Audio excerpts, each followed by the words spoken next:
നമസ്കാരം മക്കളെ, നമുക്ക് പഠിക്കാം. ഇന്ന് നമുക്ക് ഊ എന്ന ചിഹ്നം വരുന്ന കുറച്ച് വാക്കുകൾ പഠിക്കാം.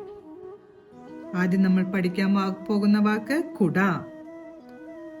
കാ എഴുതണം.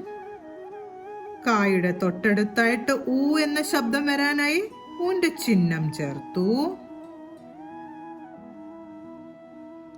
അതിനുശേഷം തൊട്ടടുത്ത് ടാ വരച്ചു. കൂട്ട. കൂട്ട, കൂട്ട. അതിനുശേഷം പുലി എന്ന വാക്കാണ് എഴുതാൻ പോകുന്നത്. പുലി. പാ വരച്ച് തൊട്ടടുത്തായിട്ട് പൂ എന്ന ശബ്ദം ഉച്ചരിക്കാനായിട്ട് ഊന്റെ ചിഹ്നം കൂടെയും ചേർത്തു. അതിനുശേഷം എല്ലാ വരച്ച് ലീ എന്നവൻ ഈ എന്ന ശബ്ദം വരാനായിട്ട് ഈയുടെ ചിഹ്നവും ചേർത്തു. പുലി. അടുത്തത് നമ്മള് മുടി എന്ന വാക്കാണ് എഴുതാൻ പോകുന്നത്. മുടി, മുടി. മാ വരച്ച് ഊ എന്ന ചിഹ്നം വരച്ചു. അപ്പൊ മൂ എന്ന് ഉച്ചരിക്കും അല്ലെ. മു ടാ എഴുതി ഈയുടെ ചിഹ്നം വരച്ചു. ടി, മുടി, മുടി.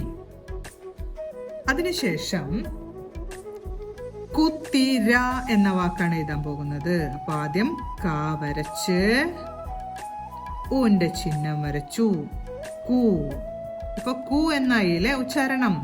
ഇനി തീ വരയ്ക്കണം. താ എഴുതി ഈയുടെ ചിഹ്നം തീ. കൂത്തി ര, കുത്തിര. ഏതൊക്കെ വാക്കുകളാണ് നമ്മൾ എഴുതിയത്? കൂട്ട, പുലി, മുടി, കുത്തിര. ഓരോ വാക്കുകളും പറഞ്ഞുകൊണ്ട് താഴേക്ക് എഴുതാൻ പഠിക്കണം. അടുത്ത ക്ലാസ്സിൽ നമുക്ക് ഊ എന്ന ചിഹ്നം വരുന്ന വാചകങ്ങൾ എഴുതാൻ പഠിക്കാം. നമസ്കാരം.